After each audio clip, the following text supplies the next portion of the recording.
This happened back years ago. My parents had left our home in Lancaster, Pennsylvania for a 3-day business conference, and I was left in charge of my 15-year-old sister, Megan. I'm 17, and though I'm finishing my senior year in high school, I already have my eye on the local community college schedule. My parents trusted me enough to keep an eye on the house while they were away, so we agreed that Megan and I would be fine on our own. The first night felt normal enough. Megan and I ordered takeout and watched some late-night TV in the living room. Around 11 p.m., she started feeling uneasy. The house creaked in the wind, and every small noise seemed to echo in the emptiness. I tried to calm her down, joking about how our old pipes and drafty windows liked to perform at night.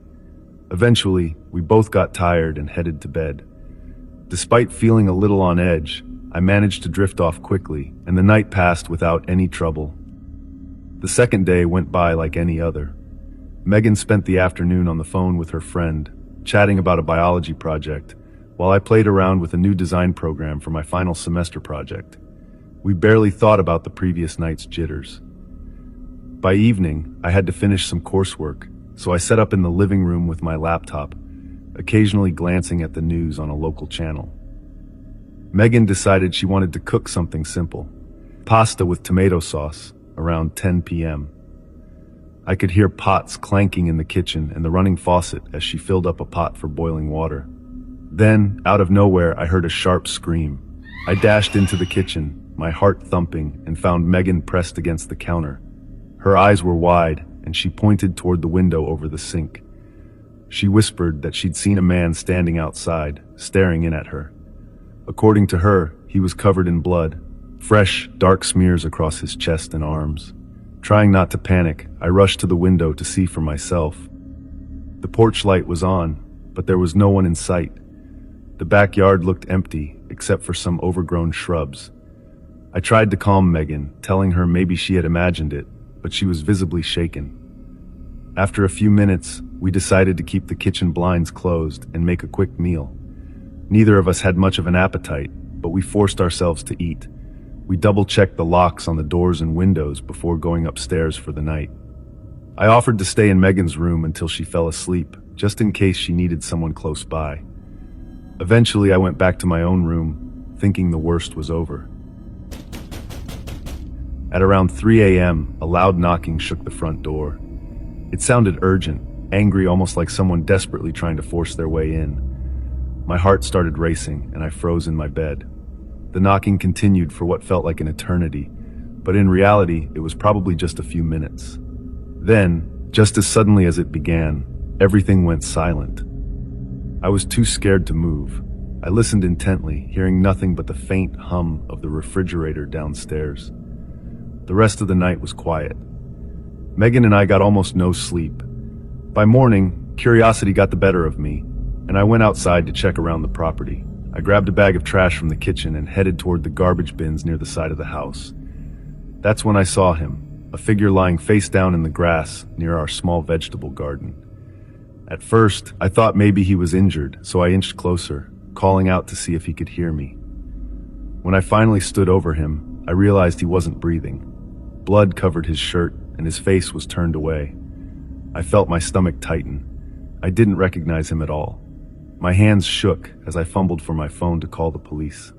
Officer Henderson arrived with 2 other officers, carefully examining the body.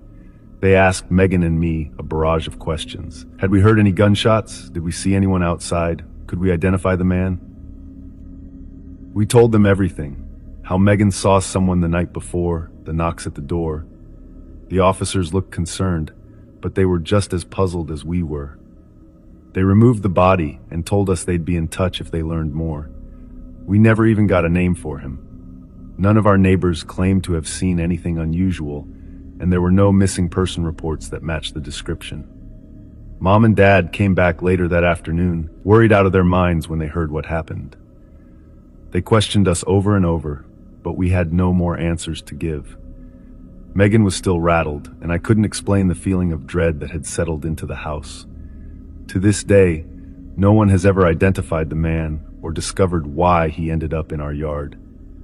The police never found any evidence of foul play, aside from his injuries, and they offered no closure about who he was or how he got there. That night, we were just two teens trying to manage on our own, and we got pulled into something we still don't understand. All I know is that every time I pass by that kitchen window, I can't help imagining what Megan saw, a figure standing there in the dark, covered in blood, watching us through the glass. And I keep asking myself the same question: why our house? Why us? We never got an answer.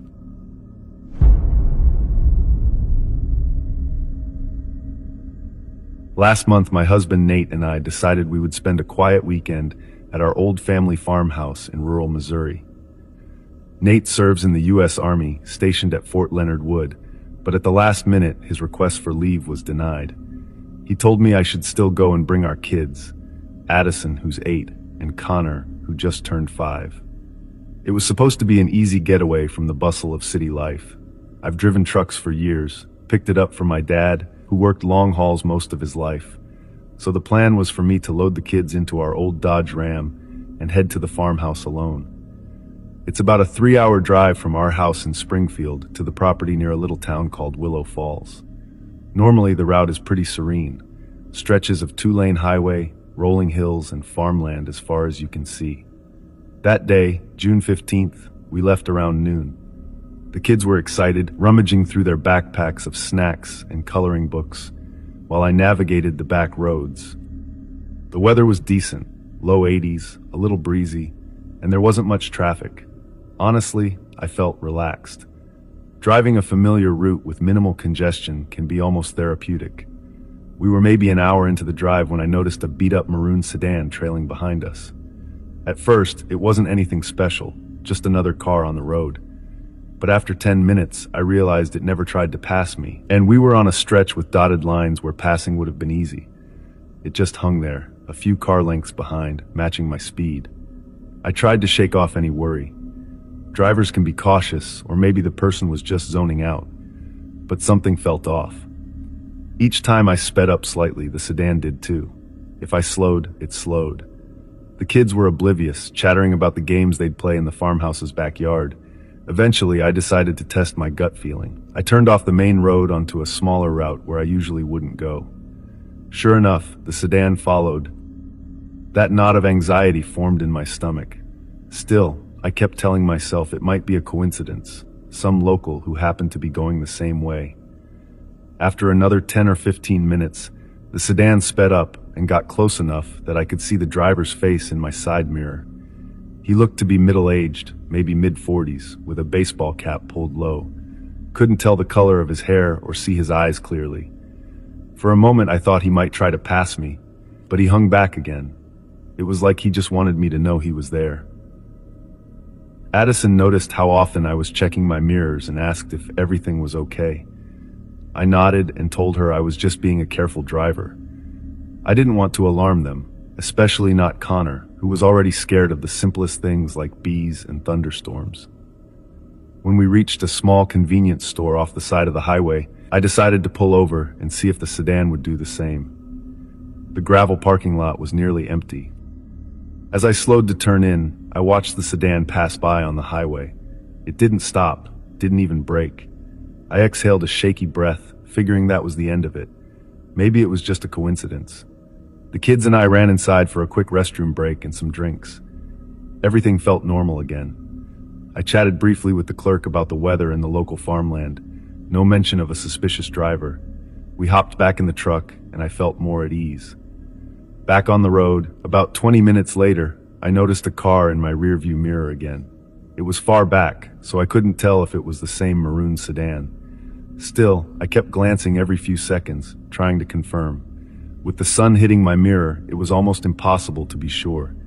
But the shape of the headlights looked eerily similar. I kept driving, my heart thumping a little faster. At one point, we hit a bend in the road with a slight incline, and I lost sight of the car entirely. When we came out the other side, it was gone. Just gone. Part of me was relieved, another part was unsettled. How did it vanish so quickly? Did it turn off onto a side road or just pull over somewhere? A few miles later, the kids started complaining they were hungry. I was too. There was a rest area about 5 minutes up the highway, one I've used in the past. I signaled and took the exit, half expecting the maroon sedan to appear in my mirror again, but it never did. The rest stop was practically empty, except for one semi-truck parked at the far end. I parked close to the rest building, making sure to stay near plenty of light. We got out, stretched our legs, and scanned the area. No sign of that car. No sign of any car that resembled it. My head was on a swivel, though, and I couldn't shake the feeling I was being watched. We used the facilities, grabbed some vending machine snacks, and sat at a picnic table for a few minutes. Another driver, an older woman, walked by with her dog and gave us a polite nod, but didn't say much. I started feeling a little silly, like maybe I'd blown the situation out of proportion. So we loaded back into the truck, ready to finish our trip to the farmhouse. I kept checking my mirrors as we merged back on the highway. Nothing strange, just normal vehicles, random semis, the usual. The rest of the drive was smooth. When we finally pulled onto the dirt road that led to our old farmhouse, the kids cheered. The sun was setting, and that warm glow settled over the fields. The tension I'd been feeling began to melt away. Before we dive into the next story, if you're visiting our channel for the first time, don't forget to hit the subscribe button and turn on the bell icon to stay updated with our upcoming scary stories.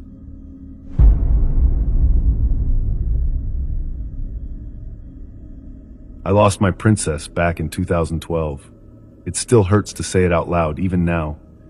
We were living in Brooklyn at the time, and she passed so suddenly that I didn't have a chance to prepare myself. Visiting her burial site at Greenwood Cemetery became something I did whenever I felt overwhelmed by memories. It was my quiet place to reflect, to speak silently to her, and to keep her close. If you've ever lost someone dear, maybe you know the pull of a cemetery at night. There's a strange sense of comfort in the stillness, but I guess it's also a bit eerie to be around so many graves when the sun goes down. For me, it used to feel like I was sharing a private moment with my little girl, hoping she could hear my thoughts. One evening, I couldn't sleep. It was late, around 10 p.m., and this wave of sadness just took over. The urge to see her resting place was too strong to ignore. A close friend once cautioned me about hanging around cemetery grounds after dark, but I couldn't help myself. In my mind, it was her anniversary that night, though the exact date had passed a few days before. I convinced myself that I needed this visit more than anything. The air was unusually still, and the temperature had dipped even though it was early fall. By the time I arrived at the gates of Greenwood Cemetery, it was approaching 10:30 p.m. Under the dim glow of a distant street lamp, I noticed how empty the street felt. There were no cars, no passers-by, just me stepping onto the pavement with nervous energy swirling in my chest. I'm not proud of this next part, but the gates were slightly ajar. I know the cemetery technically closes at dusk, but sometimes the staff forget to lock up one of the side entrances, or maybe they assumed everyone was out. Either way, the door gave with a little push, and I slipped inside. Greenwood Cemetery is massive. By day, it's serene, filled with beautiful sculptures and winding pathways. At night, though, shadows claim every corner, and the comforting hush of daytime turns into something ominous. My footsteps on the gravel seemed unnaturally loud, crunching with every step. I tried to walk softly, as if not to wake anyone. As I made my way to my daughter's resting spot, I found myself glancing around. It felt like someone was watching. It's silly, I know. I've been there dozens of times, and not once had I encountered anything more frightening than a stray cat. But there was this strange weight in the air, almost like the cemetery was holding its breath. When I reached her headstone, I knelt down, feeling the damp grass soak through the knees of my jeans. I whispered a few words, things I wished I could have said before she passed. My eyes started to tear up, and my voice quivered. Maybe it was the quiet or just the raw grief, but I began to notice noises I'd never heard before. Soft scuttling behind me, a faint shuffle of feet, or maybe just the wind. That's when I saw them, off in the distance. At first, it was just one figure, then two, then three, standing in the faint moonlight. They seemed to be wearing long, white gowns. My immediate thought was that maybe they were caretakers, or some volunteers doing a nighttime ritual. But caretakers in white gowns? That made no sense. They moved in a slow, deliberate way, not speaking to each other. Their heads turned in unison, scanning the rows of graves. I didn't hear any voices, but I felt the tension spike in my chest. Something about their presence didn't seem right.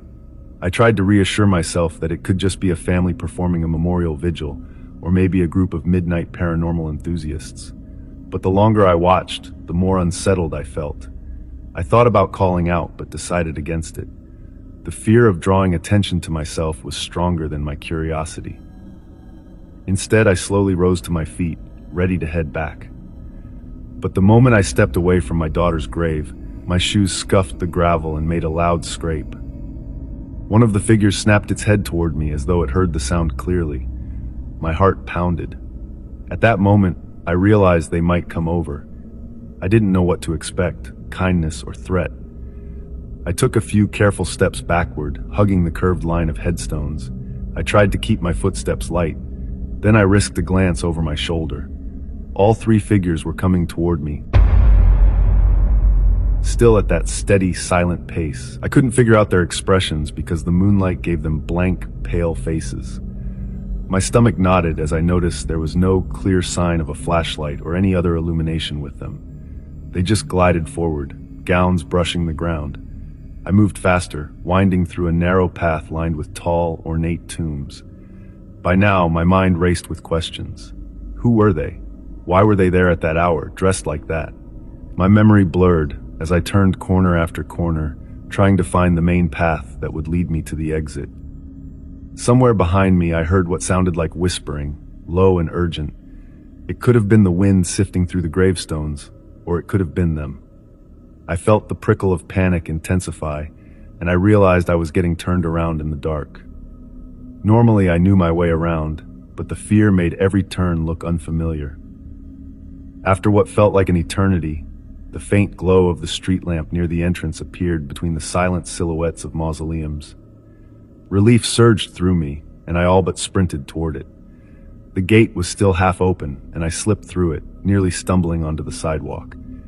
I paused, trying to steady my breathing. For a moment, I considered calling the police, but what would I even say? That I saw three people in white gowns?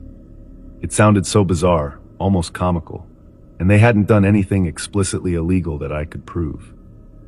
That's when I noticed something that made my stomach drop. Across the street, parked in the shadows, was an older model van. Its headlights were off, but there was someone in the driver's seat, watching me. The shape in the window leaned forward when I exited the gate.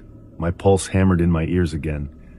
I couldn't see any detail, just a silhouette. Before I could react, the van's engine started. Headlights remained off, and it rolled down the street with a dull hum. I stood frozen in place until it disappeared around the corner. I hurried home, darting glances over my shoulder the entire way. Sleep didn't come easily that night. Questions spiraled in my head. Were the three figures connected to that van? Had I stumbled onto something I was never meant to see? Or were they just random strangers, maybe performing a late-night ritual for their own reasons? I haven't returned to Greenwood Cemetery after dark since that night. In the daylight, it still feels peaceful enough for me to visit my daughter's grave.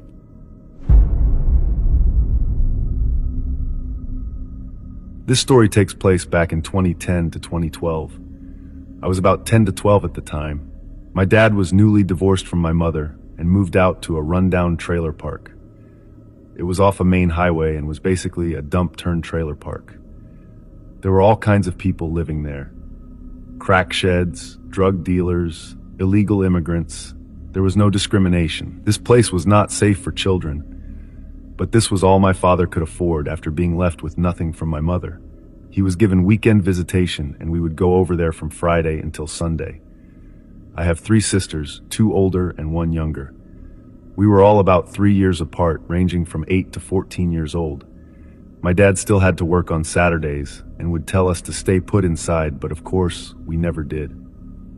The lot consisted of 3 lanes of trailers, and actually my aunt on my mother's side lives on the same lane as us, and her trailer was the last one. When my dad was at work, we would do kid things like run around the fields in the backyard or try to find other kids to play with. My older sisters didn't have trouble making friends their age, but my younger sister and I only had each other. Most times we'd play by ourselves away from our sisters, only because they would kick us out of their circle and say this was the big kid group. This one time we overheard our older sisters and their friends say they wanted to go down to the creek. We were never allowed to go to the creek without our dad because it was pretty dangerous. To get to it, you had to go past the last trailer, which was my aunt's, and then go through the small clearing until you find a drop-off. Then at the drop-off was a very steep hill, and not a smooth hill either. You had to be cautious going up and down, or you could fall about 10 to 15 feet down. You were basically rock climbing the side of a hill. We used tree roots and makeshift steps to climb, and once you make it to the bottom, there is sand and streams of water. In the rainy seasons, the streams would fill up and a current would form. Sometimes my dad would bring his fishing gear and fish up the stream, or we would put on clothes we didn't care about and swim around in the steam. When we found out my sisters were going there, we begged them to come along. Initially, they didn't want to, but thought we could make a day out of it and swim for a bit. We all geared up in our swim clothes, grabbed our towels, and headed down to the creek. One of my sister's friends had 2 small dogs who would follow us everywhere, so their tagging along was normal. It had rained a few days earlier, so the climb was going to be tricky since it was still pretty muddy, but we've done it once before. When we got to the drop-off, we saw it was way more muddy than we expected. My sisters, who were pros at climbing, were struggling to get down, and it made me a little nervous. Once they got down, it was only me and my sister. My little sister started to climb down, but I was still hesitant. I got a weird feeling and didn't want to go anymore, but I also didn't want to go back home either. My sisters were getting irritated and said if I didn't come down, then they were going to leave me. Finally, I gathered the courage and made the descent. Surprisingly, I made it down with no struggle. When I got to the bottom, my sisters and their friends were talking about a game plan. While they were discussing, I started to wander around the sand. In the creek, there were many trees and branches surrounding the area. I still had a weird gut feeling, but thought it was because I was worried I had to climb back up the muddy drop-off. After a few more minutes, we were on the move. We walked a few yards down the stream. The dogs were sniffing every tree and marking their territory, while everyone else was walking in the ankle-high water. The water was clear, and you can see the pebbles at the bottom. As we were walking, we noticed a new tree had fallen. It was huge, too. Luckily, it didn't fall across the water path, but it looked like it fell into the creek, so it was sort of above us. We knew it rained, but didn't know it was so bad a tree fell. One of the girls pointed out that the only thing that was stopping the tree from falling onto us was a tree root that was coming out of the ground. We all surrounded the tree in awe for a few minutes before we decided to continue walking. Suddenly, the dogs started to bark like crazy. Honestly, it startled all of us because no one else was around, and it was pretty quiet out. They started running around and running up to different trees, barking erratically. We all just thought it had to be a bird or a squirrel. My sister's friend was trying to calm her dogs down, but it wasn't working. Everyone started to speak at once, trying to calm the dogs. Out of nowhere, we heard a loud noise. It sounded like thunder almost. It rumbled and echoed. It was getting louder, and realized it was twigs snapping, but not any kind of twigs. We all collectively looked at the fallen tree and saw the root that was holding it start to snap. We all started to freak out. The tree was now slipping down the slope right at us. I was too scared to move. My sisters were calling my name to get out of the way, but I just couldn't move my legs. Everyone looked at the tree, and as it started to fall further, a literal hand reached out from under the slipping tree and grabbed onto a smaller tree to stop it from falling. Everyone saw it and burst into screams. They all started to run back to the drop-off. Even the dogs stopped barking and ran with us. I stayed a little longer to look before running with them. The hand was huge. The fingers were so long it wrapped around the tree trunk. It was also camouflaged to match the greenery around it. We all climbed the drop-off quickly. We were all muddy after, but that didn't matter anymore. As we all caught our breaths, we started explaining what we saw. Some say they didn't see anything, but only ran because we ran. Others said they saw the hand. I stayed quiet and just stood in shock. The other quickly dismissed it and went on about their day. but I decided to go back home. To this day, I still don't know what it was, but I know for certain it saved us all. Now that I'm older, I can kind of figure it could have been an alien or even Bigfoot, but that's a crazy accusation. It definitely wasn't human because it had super strength. But if it was an extraterrestrial or anything like that, it sure did save a handful of kids from being squashed by a giant tree trunk.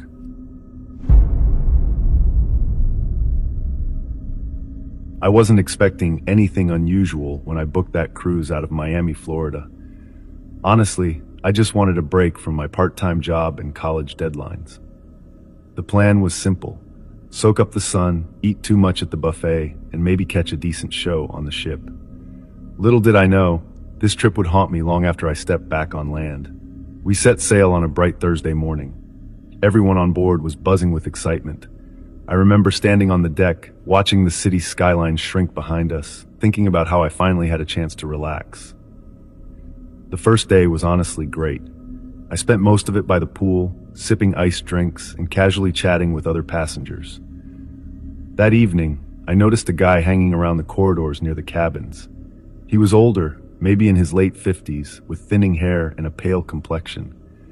At first, I figured he was just another passenger who liked to wander, but something about him seemed off. He kept glancing around, almost like he was nervous or guilty. I tried to brush it off, telling myself I was just being paranoid. By day 2, the atmosphere shifted.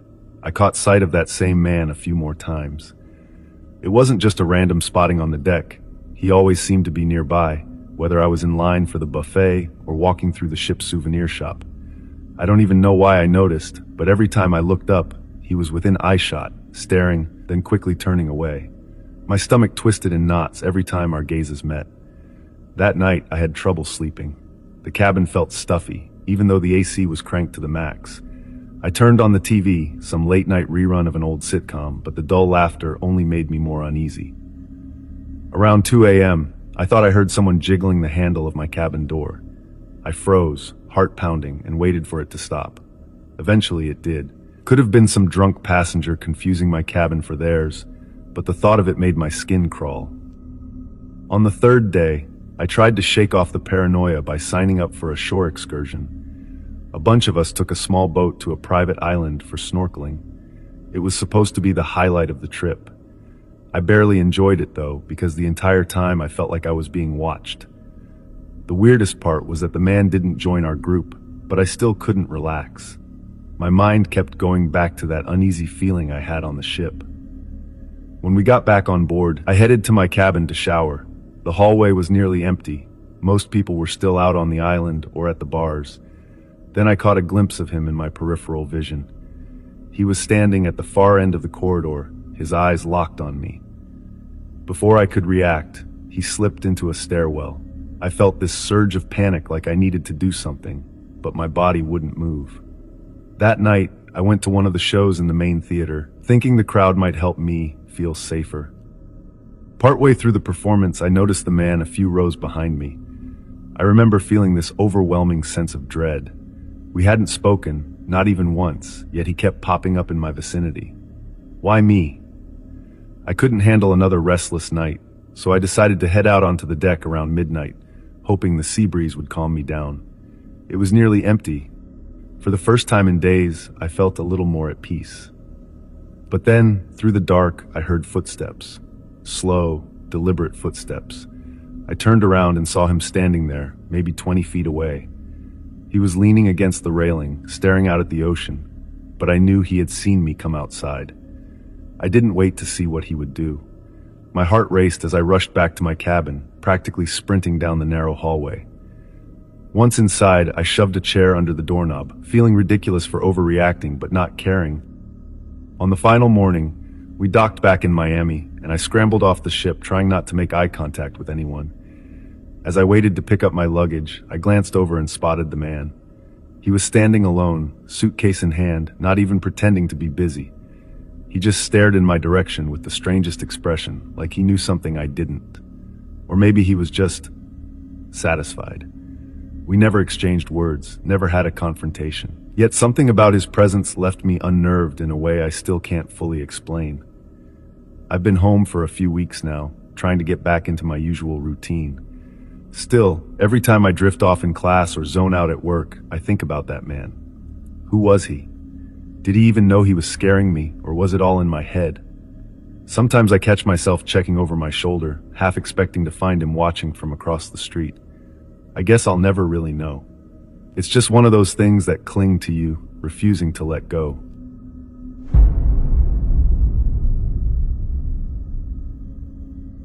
I've just recently quit being a full-time police officer because I had such a traumatic incident that I just can't let go of, no matter how much I want to. It was March of 2021, in the daytime, and I was on duty. I was at a restaurant drive-thru, and I just recognized someone who had a warrant out for his arrest. His name is Dennis Gilder Jr. I saw him open the passenger door in a red car, and the driver drove off, while I followed behind. About 30 seconds to a minute later, I turned on my sirens and the car stopped. Me and another officer got out of the police car and we both walked up to the car. He walked up to the driver's seat while I walked up to the passenger's seat. I already saw that Dennis had the windows pulled down a little and there was a woman in the driver's seat. I hate to be the one to tell you this, but it sounds like you've got a warrant out of Illinois, I said to Dennis. I then asked him for his ID, but he said he didn't have it on him. I then asked him to step out of the vehicle so I could identify him. He didn't listen to me. I asked him about 4 to 5 more times to step out, and he still didn't listen. I was still being respectful to Dennis, but patience was growing on me. All of a sudden I saw Dennis roll up his window fully, and he pushed the woman out of the driver's seat and crawled over to where she was. The woman was trying to get back in the car now, as if she knew that something bad was about to go down. I then stepped to the front of the car and I ordered Dennis to stop the car and to get out. I went from patient to now being impatient. The other officer reached into the car and tried to stop him as well, but it didn't work. Dennis started to drive now, and I got onto the hood of the car and crouched down with my gun drawn in my hand, pointing at Dennis. For the first 20 seconds, he was driving slowly, and I was hoping that he would ultimately listen to me. As more seconds went by, he started to speed up, and the car was now going at 40 to 50 miles per hour. I was beginning to fear for my life. I was now on the car's roof, and as Dennis was still speeding, my weapon flew off, and one of my shoes flew off of my foot. A train was driving on the tracks ahead, so Dennis made a left as I was still on top of the car. We were now heading towards a construction area, and I saw a ditch. We were now approaching it. The car hit a bump which caused me to be thrown off of it and landed really hard on my back, and I broke my vertebrae in the lower back. The police car then came and stopped within seconds of me being thrown off. Dennis kept driving and he was gone, out of sight. I lay there in agonizing pain and was unable to move. Medical help came minutes later as the other officer had called for it. I was transported to a hospital where I was treated for my injuries. As hours went by in the hospital, the whole police station where I worked came to the hospital to make sure that I was okay and living. The sheriff told me that Dennis was able to drive for another mile before the car ceased to function, and then he stole another vehicle from someone's garage. He also told me that Dennis did not own the red car, and as a matter of fact, he stole it, and of course he was arrested. The woman who Dennis was with was unharmed and was able to be returned home safely. A year later, Dennis was found guilty, and the year after that, he was sentenced to 5 years in prison. I was able to return to work 3 months later, but I eventually quit at the end of 2024 due to being so traumatized from that incident, as I said at the beginning of the story. I'll never forget the feeling of holding on to something like a car going very fast and trying not to lose my life. It took me a year to fully recover from my broken vertebrae, and now I'm more careful whenever I do something related to strength because I don't want to re-injure my back. Dennis apologized to me and I forgave him. When he gets out of prison, I honestly hope he turns his life around for the better and becomes a better person.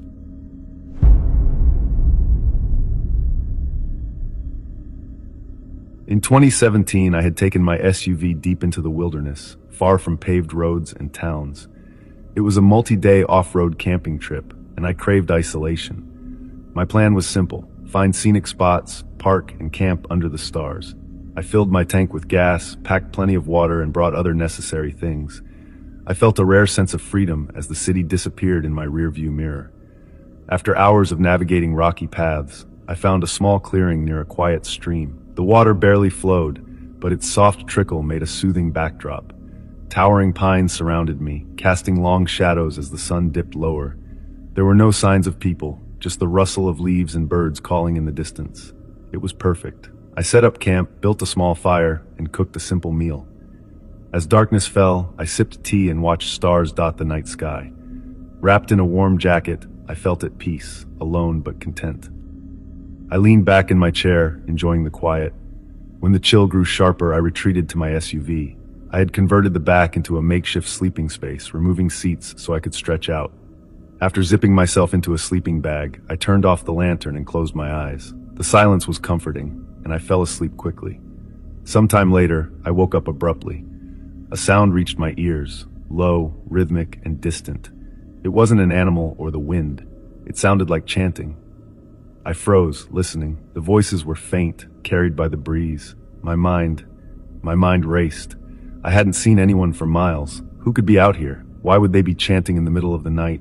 I grabbed my knife from beside my sleeping bag and strained my ears. The chanting continued, faint but unmistakable. My heart pounded as I debated what to do. There was no battery and no way to call for help. I told myself it was probably a group camping nearby, even though it made little sense.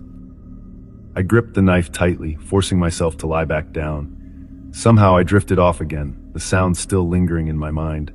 Then came the knock. It started softly, tapping against the glass of my SUV. My breath caught in my throat. The tapping grew louder, deliberate. My pulse raced as I tried to stay silent, barely daring to move. The windows were fogged from my breath, but I could see a faint shadow, a face pressed against the glass, peering inside. Instinct took over. I let out a loud, guttural scream, something primal and raw. The figure jerked back, startled. For a brief moment, I saw wide eyes staring at me before they turned and vanished into the darkness. No sound of footsteps, no breaking branches, just silence. I sat frozen, clutching my knife. My chest heaved as I tried to make sense of what had just happened. Who was that? What did they want? The questions swirled in my mind. I started the SUV, flooding the clearing with light. The headlights revealed only trees and shadows. No sign of the person who had been at my window. I kept the engine running for over an hour, scanning the woods and jumping at every small sound. When exhaustion overtook me, I reluctantly turned the engine off to conserve fuel, gripping the knife until my hands ached. Morning brought some relief. I stepped out cautiously, scanning the ground around my SUV. In the dirt, I spotted footprints, small and faint, as though someone had been barefoot. My stomach churned at the thought. I packed up quickly, eager to leave. The forest no longer felt inviting. I needed distance, a safer spot. I drove for hours, following winding dirt roads that seemed endless. Every sound put me on edge. Every shadow made me flinch. Eventually, I came across another clearing, this one near a rocky hill. The sun was high, casting warm light over the area. It felt safer than the last spot, though I couldn't shake the unease from the night before. I spent the afternoon staying busy, checking my gear, gathering firewood, and trying to distract myself. But as the sun began to set, my nerves frayed again. I built a larger fire than usual and set up a circle of sticks around my camp, hoping they might alert me if someone approached. That night, I sat by the fire, sipping a small cup of tea. The shadows at the edge of the clearing seemed alive, shifting with the flickering flames. I tried to convince myself it was just my imagination, but the memory of that face at my window refused to leave. The night felt heavier, as though the forest was holding its breath. When it was time to sleep, I locked myself inside the SUV again, clutching my knife. I barely drifted off before another sound woke me, branches snapping nearby. My eyes flew open, and I reached for the keys. The sound grew louder and closer. I started the engine, throwing on the headlights. For a moment, I saw nothing. Then, in the distance, a figure darted between the trees, just beyond the light's reach. I froze, my heart pounding. The figure was too quick to make out any details. They were there, and then they were gone, swallowed by the darkness. I stayed awake until dawn, gripping my knife and jumping at every noise. When the first light broke through the trees, I packed up and left for good. Driving back to civilization, I couldn't shake the feeling of being watched. I glanced in my mirrors constantly, half expecting to see someone trailing behind. When I finally reached the main road, relief washed over me. The tension in my chest eased slightly, but the questions remained. Who had been out there? Why had they come to my camp? And what would have happened if I hadn't woken up in time?